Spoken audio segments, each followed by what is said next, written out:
అందరికీ నమస్కారం. ముందుగా వేదికలను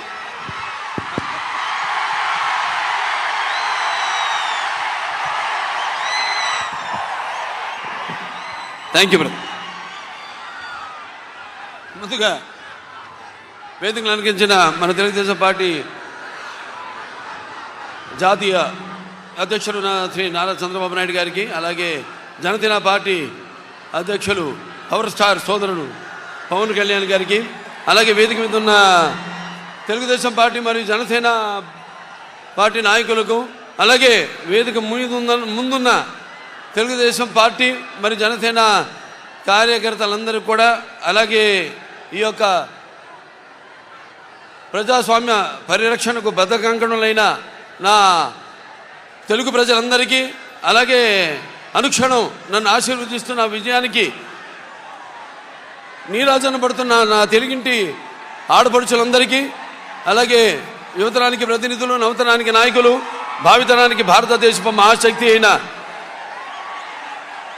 యువతకు, అలాగే నా అభిమానులకు, పవర్ స్టార్ పవన్ కళ్యాణ్ గారి అభిమానులకు అందరికీ కూడా నా హృదయపూర్వక నమస్కారం తెలియజేసుకుంటున్నాను.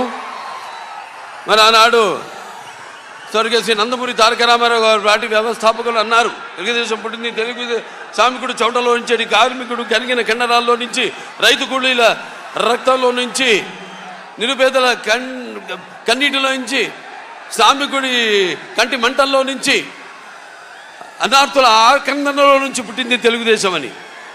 మరి ఆనాడు ఒక చరిత్ర అది.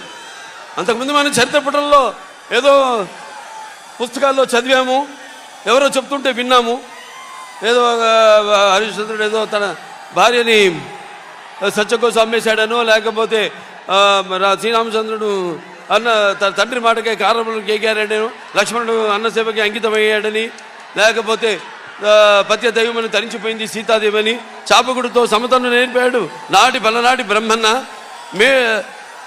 మేడిపండులా మెరిసే సంఘం గుట్టు విప్పేన వేమన్నా, తెలుగు వితంతువుల వీధి రాతలు మార్చి వాళ్ళకు ఒక స్థానాన్ని కల్పించారు. అలాగే తెలుగు భారతిని తెలుగు భాషలో తీర్చిదిద్దాడు గురజాడ. అలాగే స్వతంత్ర భారత సమరాను దూకే నేతాజీ, అలాగే మన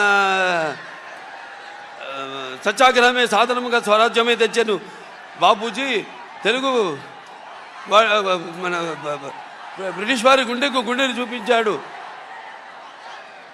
అమరజీవి. అలాగే తెలుగు వారికి ఒక ప్రత్యేక రాష్ట్రాన్ని కోసం ఆహుతి అయ్యాడు అమరజీవి వెళ్ళి.